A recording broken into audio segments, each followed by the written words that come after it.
اهلا ومرحبا بكم الساده المشاهدين في حلقه جديده من برنامجكم ضيف على مائده رمضان. النهارده عندنا ضيف يعني كلنا بنحب ان احنا نسمع منه اراءه وفكره من الناس اللي عندها خبره كبيره جدا في المجتمع السياسي والمجتمع العام. معنا ومعكم المستشار سمير النجار. اهلا وسهلا بحضرتك. كل سنه وحضرتك الله يخليك.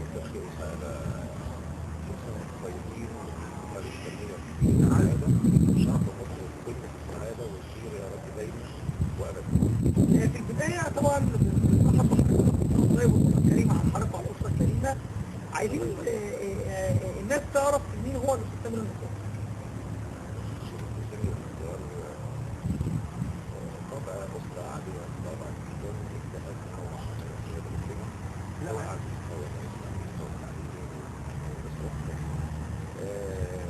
يوم الاقتصادية لكن مهما كنا احنا قريب من الطرف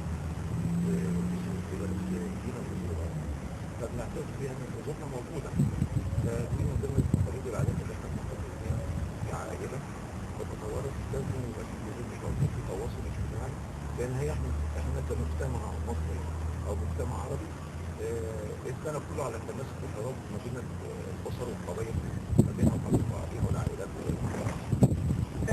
فترة الشهر احنا طبعا ايام الدرجة رمضان والشهر الرياضة. عندنا أول سؤال بنسأله ازاي؟ ايه فلوس حضرتك؟ يعني نقدر نقول الفلوس النجار من أول لحد العيد. هو حضرتك استفدت من الكلام والشيء الحلوه الطيبه خاصه في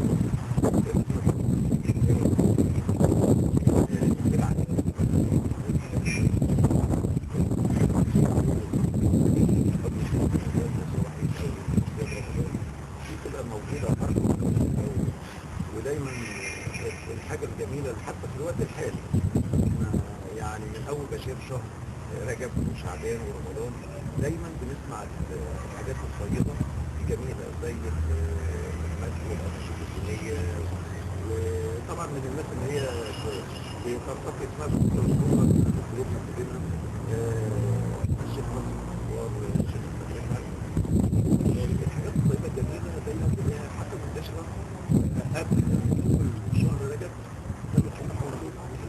بهجه وابتهاج دايما تحس بروحانيات طيبه جميله. يعني احنا قبل شهر رمضان في بدايه رجب وشعبان تحس ان انت عايش في رمضان طيبه كده، حاجه قوه ايمانيه روحانيات عاليه جدا جوه الشعب المصري. احنا كشعب مصري بنتاثر ببعضينا لان روحانيات عاليه جدا والحاله الانسانيه عندنا جوه ودايما بنعتز بنتواصل مع بعض، خاصة يمكن يبقى في عفو وتسامح وتقارب ومساعدة كتير في الثلاث شهور الأولى. وطبعا شهر رمضان ده بيبقى هو شهر كتير. حضرتك بتفضل بعد التراويح والزيارات ولا بعد التراويح؟ مش التراويح بالنسبة للصلاة ولا التراويح بالنسبة لا بعد صلاة التراويح بعد الفطار، يعني بعد صلاة التراويح. يعني في ناس تقول لك انا اروح على البيت اقضي لحد السحور، في ناس ثانيه بتحب الزيارات بتحب هو بقى احنا لو هنرجع بالنسبه للزيارات والحاجات اللي زي كده بعد صلاه التراويح المواعيد والظروف بتختلف من الصيف والشتاء للمواعيد والمواعيد الساعه. ففي وقت طبعا في الصيف كان بتتراوح مده بعد التراويح، وكان في وقت طويل الناس بتخرج والناس بتروح تنزل اذا كان بيت سواء بتروح تزور اهاليها، بتروح تقعد كقعدات روحانيه، لان اغلبيه بعض الاسر كتير بتحاول دايما في الفتره اللي بعد تقعد قعدات كده، يعني نوع من الايه من الانشاد الديني والروحانيات الدينيه في نقاش كده. في بعض العائلات وبعض الاسر كتير موجوده قعدتهم مع بعض بتوسع بيبقى في وقت يعني سبحان الله تحس ان كلهم عندهم فراغ من القوه الايمانيه. وطبعا بعد صلاه التراويح بيبقى خلاص تحس ان هو قضى عليه فراغ وسنن الرسول صلى الله عليه وسلم. فبتبقى حاجه طيبه ان عاوز ايه يقعد بقى ايه يستمر ويتسامر في الحاجات الدينيه دي. حضرتك طبعا في طبق احنا بالنسبه لكل المصريين اي مصري في طبق على السفره ما يقدرش يستغنى عنه. الطبق بتاع حضرتك. انا الحاجه الطيبه الجميله اللي بحبها عشان طبق السلطه يكون الطماطم عشان طبعا تبقى خفيفه. طبق السلطه السلطه والطماطم بتبقى قليله جدا يعني فيها الحاجات الخضراء اعلى من سفرة الأستاذ سمير النجار السنة دي في رمضان 2022 يا ترى زادت ولا نقصت ولا ايه؟ والله العطاء مع ربنا سبحانه وتعالى. ربنا سبحانه وتعالى الشهر ده كله مبارك وفيه خيرات كتير. احنا كمصريين وعائلات كتير دايما بتلاقي عندنا روحانيات عاليه. فبتبتدي تلاقي في فضل شهر رمضان بالذات يعني على قد ما بتبقى فيه الحاله الاقتصاديه اذا كانت بتاثير في الوقت الحالي، بس سبحان الله دايما بتلاقي الاسر كلها بتحب بعضيها، فهتلاقي الكل مفكرك ببعض، مش هتلاقي فجوه يعني على قد ما احنا كده الاسره بتبقى مليانه طبعا، بس هتلاقي الاحتياج مش قليله، مش كله بيتوازن مع بعض. اقصد من السؤال يا ترى حد فقدت حد في رمضان ولا دخل عليك حد عزيز عليك اصدقاء زياده او اولاد او احفاد؟ الحمد لله رب العالمين. طبعا في ربنا يحفظهم، الحمد لله ما فيش اي حاجه سوء يعني. في اصدقاء طبعا فقط معهم رحمه الله عليهم، كانوا قريبين لينا لكن كانوا باعوا سلوك بالحب. ربنا سبحانه وتعالى بيقدر ربنا.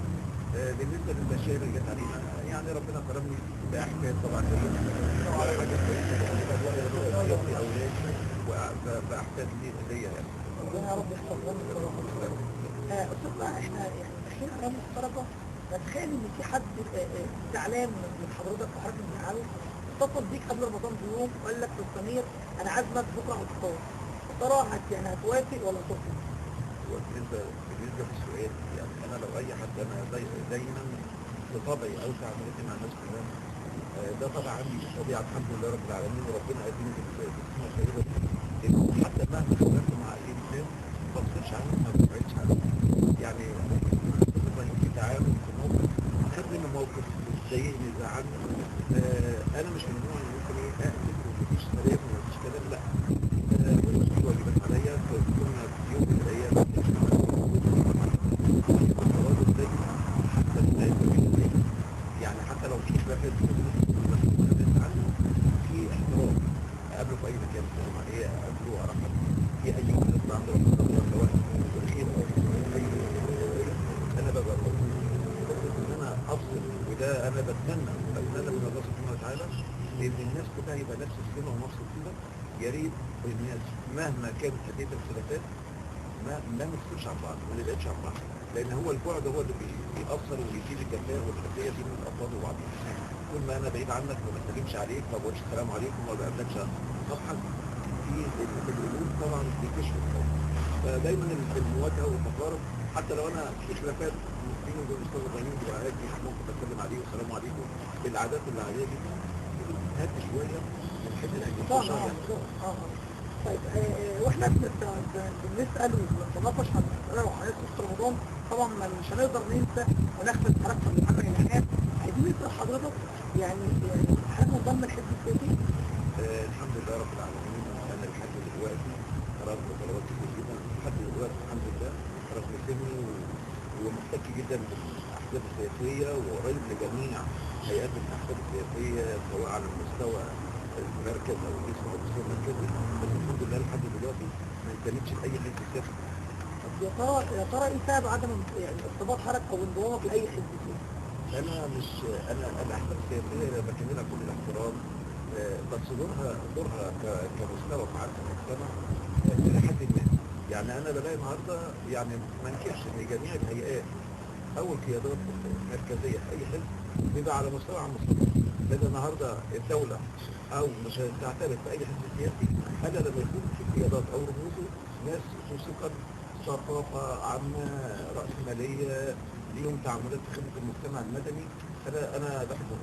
المشكله ان الحزب بعد ما بيترسخ وبيموت عليه لجنه شؤون الاحزاب يبقى الحزب جاهز، بتبتدي بقى المنظومه اللي بعد كده هي اللي بتبتدي بقى الفشل السريع. ان احنا النهارده في موسم من فوق. انا النهارده كلمه حزب يعني كلمه حزب كحزب كشريعه اسلاميه او كمجتمع مدني مصري ككتله، كلمه حزب ككتله المفروض ليها انتماء ان هي ليها دور رقابي طبعا بالنسبه للائحه الاحزاب السياسيه، هم مراقبه الميزانيه العامه ومراقبه النظام الداخلي للاعمال الداخليه كلها اللي هي بتقضي لخدمه البشر داخل المجتمع. الدور ده للاسف هو طبعا شبه كانت منعدمه. فللاسف النهارده احنا الاحزاب السياسيه كقيادات في قيادات ساعدت وجريت على اساس تحدد تاسس حزب كويس جميل. اجي الاقي بعد كده بقى الانتماءات للاسم، للمركز، للمحافظه، للوحده، الاقي ده بقى للاسف هو ده الفشل الذريع. لان هو ده بيبقى ايه؟ كلها نظام محبه ونظام بالود ونظام عارف. لا انا ما احبش اختار استاذ ابراهيم في كيان اولا مميز، سواء امين وحده او امين مركز او امين اسم او نشاط داخل لجنه بالتقسيم العام بتاع الاحزاب. لا المفروض يبقى ليه اختصاص وليه تخصص وليه خبره. وده عدم حسن الاختيار ده الفشل الذريع اللي بيحصل في مصر. هو ده السبب عدم انضمامك لاي حزب؟ انا للاسف يعني انا قريب جدا لايمان الاحزاب وبحضر لهم جميع الفعاليات وجميع المؤتمرات.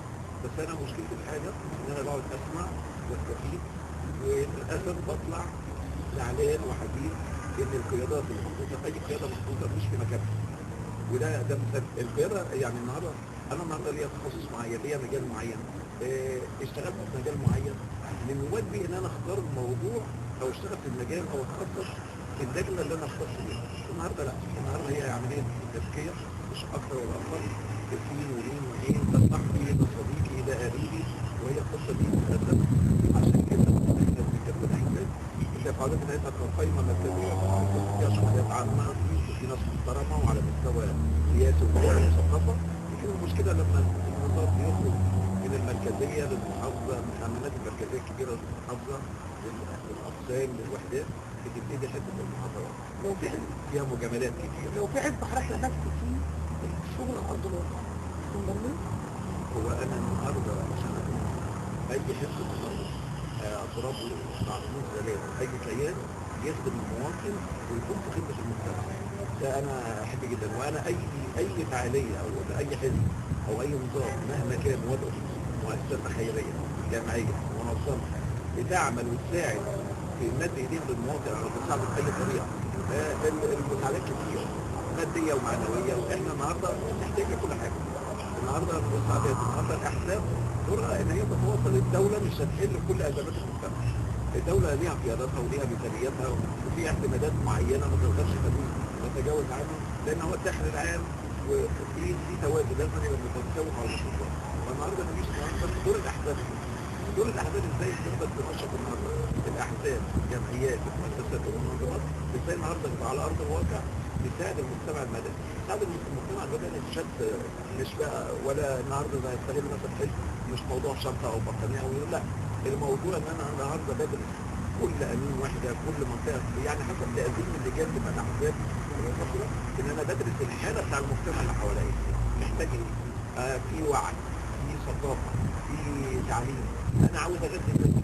في ناس عاوزه احتياجات ماديه، ناس عاوزه احتياجات غذائيه، كل عاوز. يعني انا بدرس المجتمع حواليا دي امان.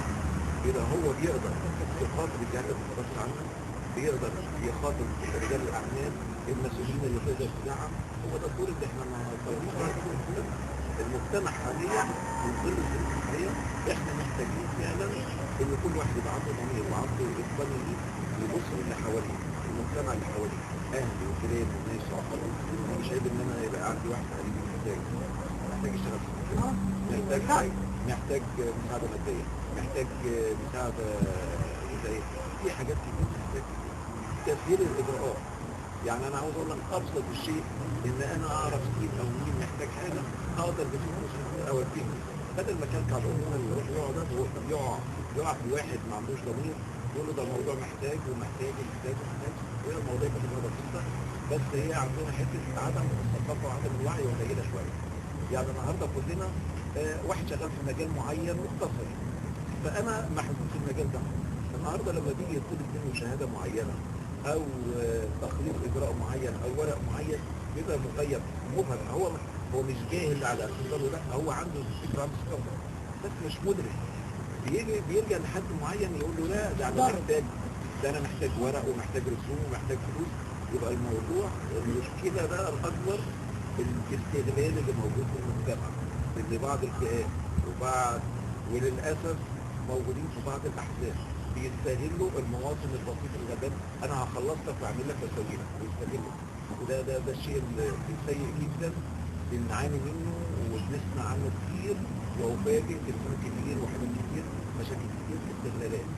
الاستغلال ده بقى دي حاجه بامانه يعني ربنا يرحمنا برحمته. عندنا حضرتك تقول جمله واحده بس، الشباب اللي عايزين يشتغلوا في يشتغل فنان.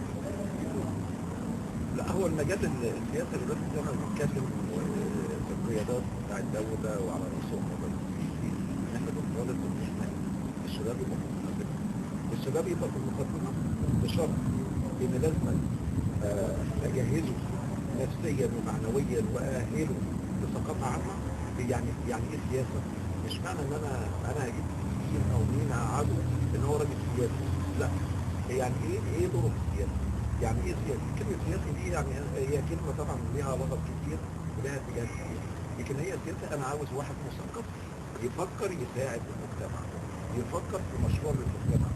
موضوع الشباب النهارده، الشباب يفتكروا ثقافه النهارده، الشباب الصغيره معلش انا بكلمك كده اختلاف، ليهم ثقافه وفكر اعلى مننا كتير، بس عاوزه اللي يشجعهم ويديرهم صح ويوجههم صح.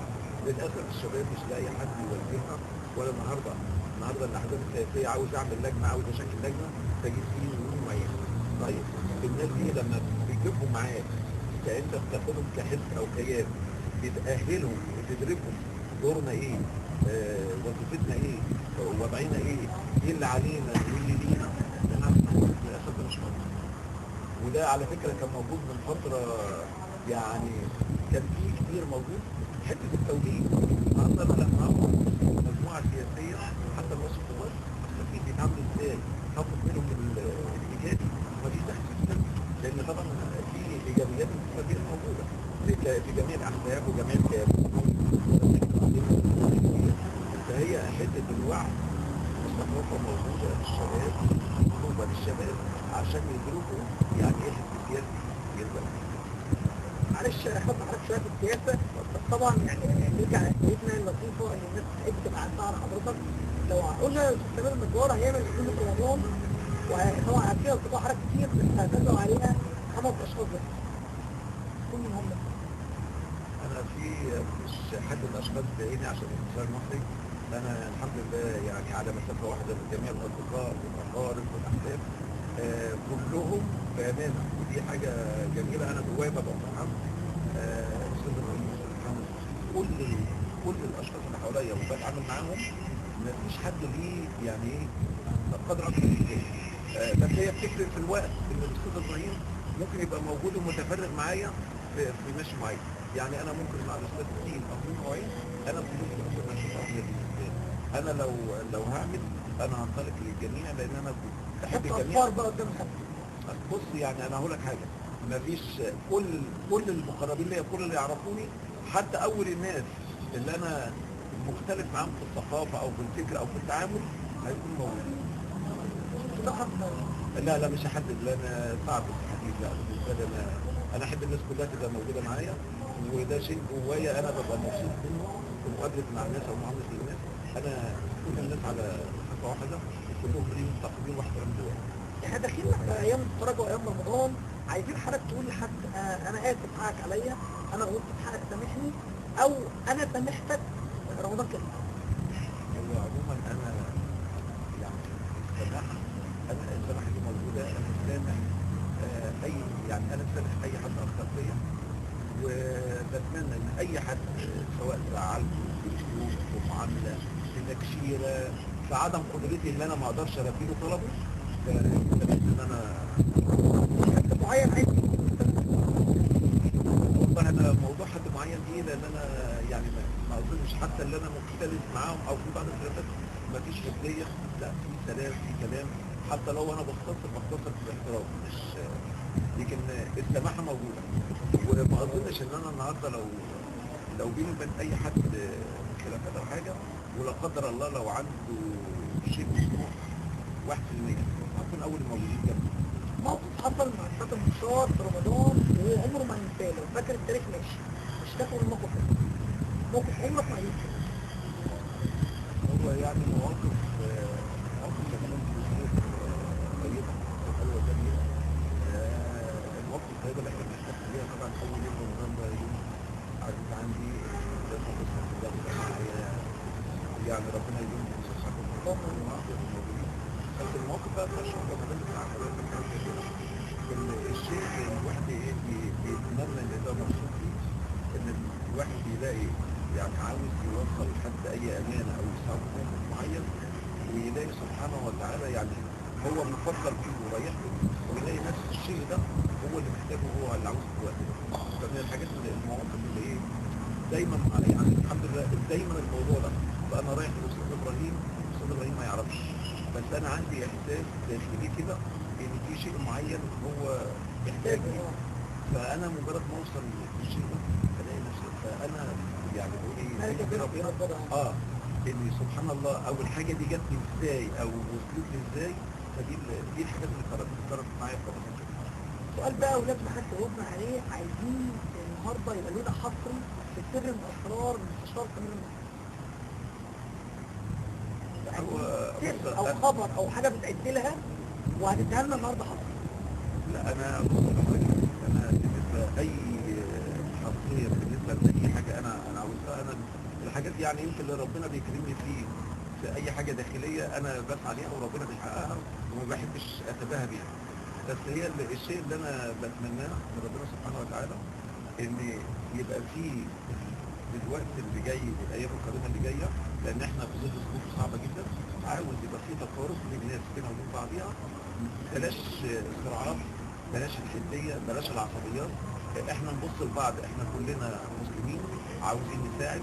حتى يعني مع احترامي احنا مسلمين او اقباط، الاقباط ليهم دور معانا وبيساعدوا وبنحترم كل احترام. عاوز ابدا حته الايه؟ ما نبصش لبعضنا، خلي كل واحد مهما كان جنسه وعمله ودينه وسلوكياته، طالما انا شايف الانسان ده بيقدم خير حتى لو كان بيعمل شر، لا بس انا شايفه بيقدم خير اساعده واتصل ورحمه، ما احكمش عليه واقول ده عنده، ده كان بيعمل، ده كان بيسوي. يا ريت تجيل الازمه ده ينتزع من قلوبنا جميعا في الموقف ده بالذات.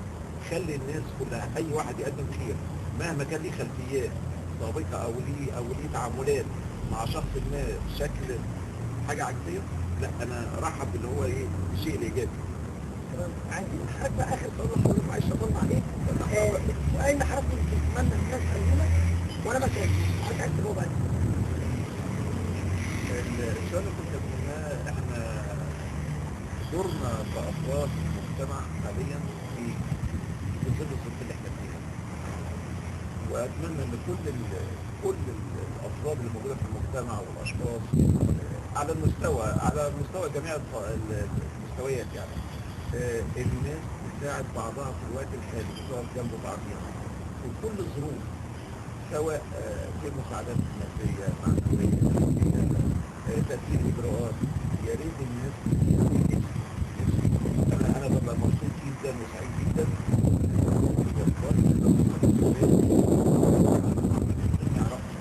ببقى مبسوط وبفتخر، ونفسي الناس كلها تساعد بعضها كده. هي قصه اقول لك حاجه، هي جزاء عند الله سبحانه وتعالى. ويعني ما بقولش ان النهارده الاستاذ ابراهيم لما يجي يتفلت سمير النجار او سين من مين ده عمل ما يبقاش جوايا، لا ده بالعكس انا هفتخر واعتز ان الراجل بيعمل كتير. انا ماليش دعوه باي خلافات شخصيه، باي خلافات نوعيه، باي حد. الاستاذ ابراهيم بيعاملني ازاي انا بعامل الاستاذ ابراهيم زي ما بيعاملني عادي. ماليش دخل في خلافات، ممكن سلوك مع الاستاذ محمد يختلف شويه، فكره مختلف شويه. هي التعاملات دي التعاملات عموما في المجتمع محتاجه يعني ان احنا نحافظ عليها شويه ونساعد بعض شويه ونوجه بعض شويه، خاصه ان احنا نوجه الناس للافضل والصح. طبعا في نهايه حلقتنا شرفنا بحضرتك، بس في النهايه عايزين حضرتك توجه كلمه للناس في الموضوع. انا اوجه الى جميع اخواتي واصدقائي وكل